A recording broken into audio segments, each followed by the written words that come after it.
Welcome back, everybody. We are on the top rope list. That is our primary main event for this episode, and our topic is going to be the best Royal Rumble moments of WWE history, and it kind of also can be construed as the favorite moments, the same kind of a thing. As the top rope list goes, you can really, for the most part, have a top rope list of any number that you want to do, but I usually try to round it out either 10, 5, or just the primary 3. You got to at least have 3. Bottom rope, middle rope, top rope. They are essentially the bronze, silver, and gold medal awards. So pretty self-explanatory. And just to make sure that I don't take up too much time, I'm only going to mention my top 5, and the other 5, as well as an honorable mention, you can read up on the website. The links below on YouTube. If not, just go to smarkoutmoment.com. But my number 5 is from 1998, Three Faces of Foley. I loved that idea. I think that was such a great way of having fun with the gimmicks and having fun with the idea of the surprise entrances and everything else like that. It was just a well-rounded, fun Royal Rumble moment. Royal Rumbles are maybe the most fun match in WWE. And sometimes they can get a little bit out of hand with the silliness, but I, for the most part, love almost anything that's comedic that they do. Even when they have, like, El Torito pops up in a match or something, it's usually still kind of funny. And this was a great instance where it was funny, but it wasn't silly stupid, because Mick Foley would do that kind of a thing. He's got split personalities at the time, and it was cool to see, Cactus Jack come out, and once he gets eliminated, everybody's disappointed, and then, whoa, what the fuck, Mankind's coming out, and I think that's a great moment. My number 4 is going to be Santino Marella breaking the record and being eliminated in less than 2 seconds in 2009. Memorable for a lot of different reasons. Obviously, the record itself is one of them, but it was just so well done. Santino's the perfect candidate for that kind of a role, and it was cool to see Kane doing that too, because he would end up losing that spot as the person with the most eliminations, so he still has one record to himself. Bottom rope, my bronze medal number 3 is going to go 1994. Both Bret Hart and Lex Luger win. If you look at the two of them going over the top rope together, they both land their feet at the same time, and that is just done perfectly. You couldn't have planned that any better. Amazing to see two people win the Royal Rumble, which had never been done before at that time. That led into a really cool situation for WrestleMania 10. Even better that it was Bret Hart that won, because I always liked Bret Hart better than Lex Luger. Although I still kind of think that maybe Lex Luger should have gotten the title at some point. I don't know. Your mileage may vary on that one. But it was so well done. And going back and rewatching it, sometimes it can be, depending on your mood, it can be a little bit annoying to sit through that whole aftermath where they're going, the winner of the Royal Rumble is... Who is it, guys? It gets a little frustrating, but still, I'm sure I would have eaten it up even more at the time if I would have been watching live or something. But crazy event, awesome ending. Number 2, middle rope, silver medal, 1995. Shawn Michaels wins from the number 1 spot, and the HBK rule is born. 2 things in one. Now they have to stress both feet must touch the floor, which leads to a lot of fun things like Kofi's eliminations that he's avoided, and John Morrison doing that kind of weird shit. Shawn Michaels kicking ass, showing that he's the man at the time. Number 1 is going to go to something that maybe it's going to get number 1 for a lot of other people, or at the very least, it'll be on some list and stuff like that. But it might piss some people off too. I don't know. 2008, John Cena returns from injury at number 30. This was a time where everybody hated John Cena. And still, when that music hits in number 30, everybody, just for a split second, they forget that they hate him. And they pop bigger than almost any pop that I've heard, maybe in the history of watching wrestling. Everybody just kind of goes, what the fuck? Oh shit, John Cena's going to win. But that split second, they forget to be the angry little smarky kind of people that they are, and that alone is crazy enough to think about. But the surprise is there, winning from number 30, the first time that there's ever been the same spot back-to-back winning at the Royal Rumble.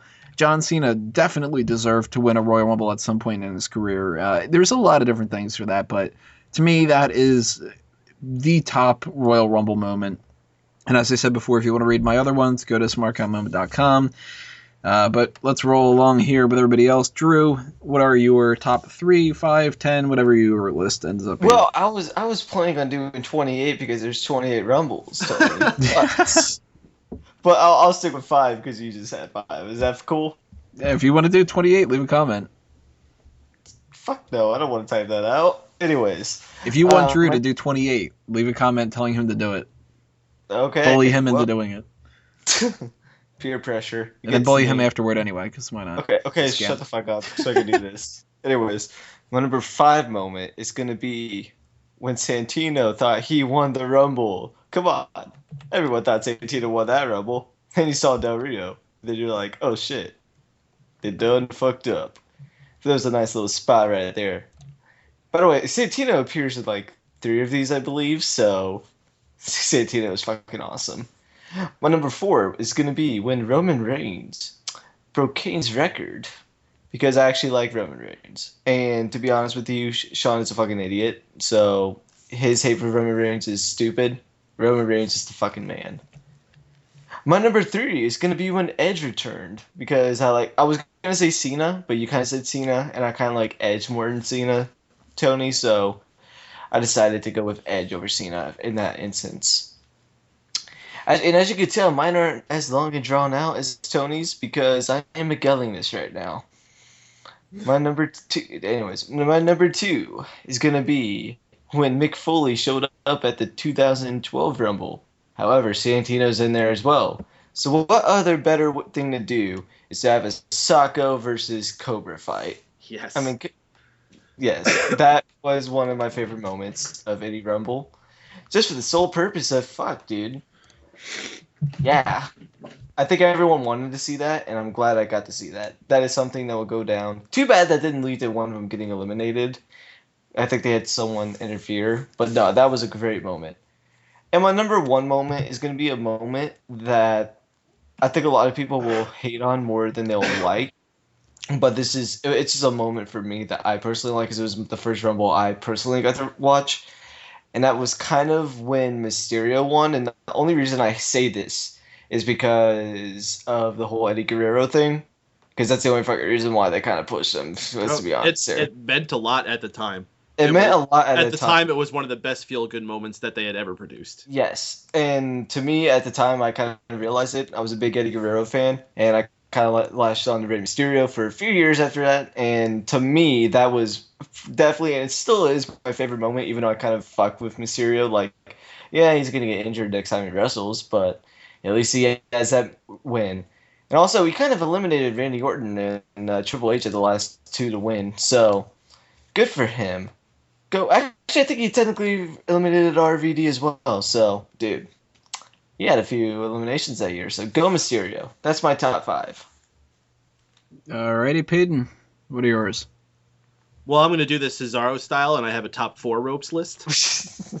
Because it's 4 corners, right? 4 ropes. Actually, I'm doing 5 because I had a hard time limiting it to 4. In fact, I wanted to do a 10, but the Royal Rumble is my favorite match of the year. I could sit here and talk all day about my favorite moments, but I got you could 5. do 28 if you wanted to. I probably could.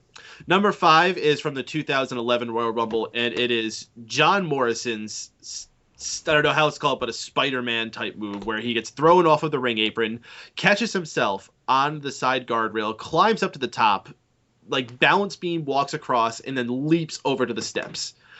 First off, it was the first time we saw any of these wacky eliminations that Kofi Kingston has become more famous for, and props to all the ones he's done as well. Also very impressive. But man, that just blew me away, and just really reminded you why a guy like John Morrison had a job there for so long. He wasn't a guy who needed to be a world champion, but he's still a guy who can go out there and have some entertaining moments. People wanted him to be a world champion too. I bet he could if he stayed.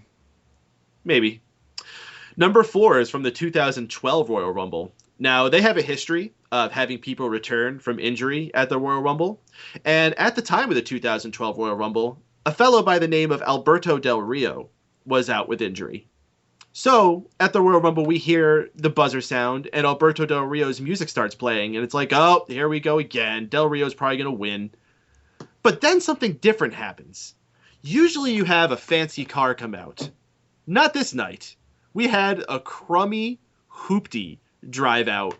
And who got out of it but Ricardo Rodriguez? All dressed up like Del Rio, coming out doing his whole shtick. It was hilarious.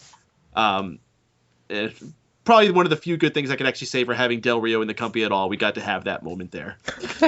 An honorable mention, too, to the Santino Alberto Del Rio bit when they had at the end of the Royal Rumble. I love that one. Number 3. Now, bear with me on this one, because you got to really take yourself back in time to the year 1999. I thought you was going to say 1996. We had a very different outlook and opinion on the man known as Vince McMahon. He was just a commentator for the most part and an interviewer. You never saw him without a jacket. However, going throughout 98 into 99 is when we started getting the Mr. McMahon character feuding with Austin.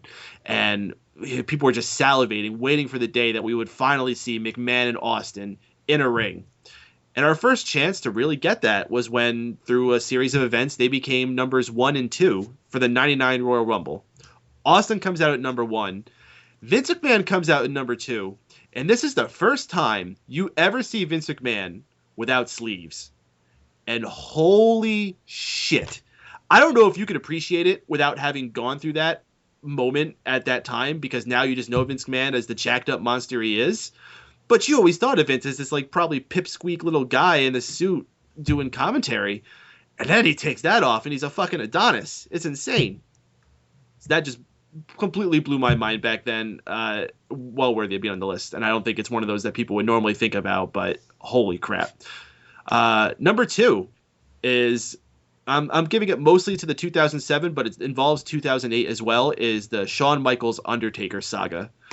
Those guys ended up being the last 2 in the ring at 2007 and ended up having a little mini match as a little preview of what would eventually come to be at the WrestleManias. And then they started it off at 2008 as numbers 1 and 2, just to continue the teasing of it. Fantastic the way they built that up. One of the few times they let a storyline go for a year, and it actually was enjoyable to watch it expand over that time. I love Michael Buffer's announcement to that too. He's like, he does not care at all. It's like, number 1, The Undertaker, and he doesn't even announce Shawn Michaels. He's like, HBK, the Heartbreak Kid, and they're like, yeah, all right, well, you're just gonna announce Bret Hart as the Hitman. The excellence of execution. Boom. The best part's the Undertaker one though, because I'm so used to like Howard Finkel, the Undertaker, or like Justin Roberts really getting into it. The Undertaker. Yeah, and he's just like, the Undertaker. It's basically the Eliminator. Oh, and number 1, I'm actually going to share this one with you, Tony. John Cena returning as the surprise entrant number 30 at the 2008 Royal Rumble means even more to me because I was there in the building that night and I got to experience that moment. I mean, I was stoked enough just to be at my first Royal Rumble, and it was an okay show up to that point. But we get to number 30, and the way they did this was so perfect. I mean, first off, they kept it a secret, and the amount of times that you get genuinely surprised in wrestling anymore is so low. Like, so sadly low between, like, dirt sheets and internet forums and just, like, communication we have these days with, like, our own personal chat rooms with each other or whatever. It's very rare you don't know something's going to happen when it's going to happen. Nobody knew Cena was going to be there. They did such a great job keeping that a secret. I believe John Cena had a timetable of, like, 8 months he was supposed to be out, at least, for whatever it was. He tore a pectoral muscle the first time he did it, and he returned in, 2.5. Yeah, it was like 3 months or something crazy. Astronomical to imagine that even could happen. So the buzzer hits 30, and they don't play the music right away. They just let it linger for a second there, and it's like, huh? So like anyone who wasn't fully paying attention is like, wait, what's going on? Where's number 30? And then the music hits, and everyone just goes bonkers. I've never seen a New York crowd come unglued for that. Like you say, people normally hate John Cena.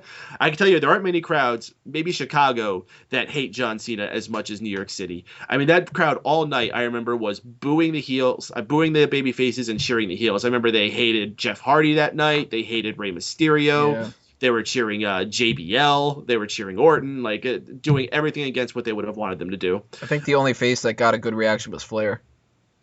Flair, yeah. Flair, and then because that was during a stretch when he was doing his last matches. He wrestled MVP that night, which was awesome. That was a great pay-per-view, really.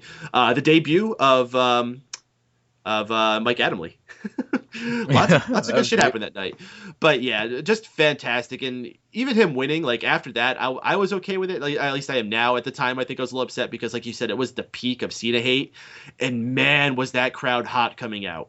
As excited as they were when he came out at 30, was as pissed as they were walking out of the building. I never heard so many disparaging words spoken about John Cena in the stairwells. And I was at WrestleMania 29 where people weren't happy about Cena winning the title then either. But man, after that, people were so pissed. They still watched Raw the next night. It's crazy to think that number 30 comes out, it's John Cena. Everybody hates John Cena, and they pop for it. Last year, number 30 comes out, it's Rey Mysterio, and everybody's like, fuck you, Rey. And it's not like he's like, there all the time. It was like a return for Rey. He hadn't been there in like almost a year. This guy, fuck. And to go to Drew's thing about Edge, like it just felt like a rehash. I honestly would have preferred if they had Edge come as a surprise entrant and not one. I think it would have been better. Especially because Edge also looked fat.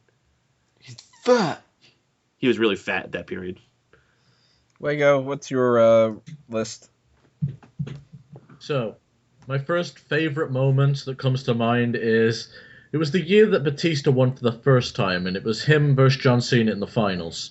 They both simultaneously get eliminated, and then they're doing the, Batista won, no, John Cena won thing. And then Vince McMahon comes down to fix this chaos that has unfolded. As he slides into the ring, he suddenly falls face down and then proceeds to get it in a sitting position and scream his orders to the referee to restart the match. Why he fell face down? He tore both of his quadricep muscles while sliding into the ring.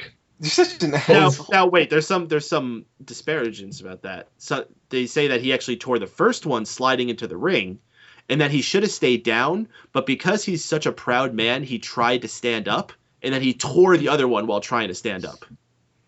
Either way, he tore 2 quadricep muscles. And fuck. That just is hilarity at its finest and one of the most memorable moments in any Royal Rumble for me. Next on my list is the three Faces of Foley. I thought it was just a neat idea and I got a big kick out of it. Next on my list was Rey Mysterio winning the Royal Rumble. And at that time, when Eddie Guerrero was dead, they did a great fucking job with, like, the memorial shows, and, like, all of Eddie's friends had come out on top on it, and it was just a bunch of feel-good moments. And then to have all the shit with Randy Orton and Rey Mysterio and their feud of Eddie's in Hell, it was just kind of awesome to see Rey overcome the odds and eliminate Randy Orton at the end. It just added to the story, which would eventually be Rey winning the title at WrestleMania. So it was pretty fucking sweet all the way around. Next on my list is the Royal Rumble 2001, and a particular moment during that where it just all unfolded into a hardcore match. There was fucking weapons everywhere, and it was just a lot of fucking fun. And my favorite moment is Shawn Michaels winning the Royal Rumble, and I always forget which year this one is. It's the same one Tony mentioned with the 1 foot hitting the floor. 95. Yeah. That Royal Rumble ending was so fucking cool. 1 foot! The first time I ever got... The first time I ever got to go... Foot! You done? I don't know, that's Vince. He kept saying that like for 5 minutes. 1 foot! 1 foot! But the first time I ever got to a wrestling ring and got to learn how to do anything, and just took some time to try and skin the cat like he like he does afterwards. Yo, do you remember that time Big Show skinned the cat? Is it around the same time he did this magical, mythical moonsault? No, this was in 2000s. Oh, you're on about the Boss Man match at Armageddon. whatever it was. I just remember him doing a skin the cat once in a Royal Rumble, and it blew my fucking mind. Wasn't it like, I don't know, like 2004 or something? No, Oh, it no, was I'm actually a thinking more of- recent one. It was like 2012, 2011? 2010? Maybe it might have been 2010. Now that you said that. I think Might it was. have been that I think it was Undertaker throwing him out, and yeah, he just like skins the cat. I'm like, holy fucking shit! Yeah, the only time I could imagine he did that was when he fought Mayweather, because he was back in shape around that time. That probably was like the year after that. Yeah, that makes sense. So, yeah, Shawn Michaels winning the Rumble is my top one, and that's it for my top 5. Alrighty, guys. Tell us what your top rope list is by leaving a comment below, or if it's a really long one, you want to do your top 28 or anything like that, you could always leave a comment on smarkoutmovement.com. And that's going to be our main event for this episode. We still have the Fantasy League to talk about in the next part, so click on that next video. You guys know what to do by now, right? I hope that you do.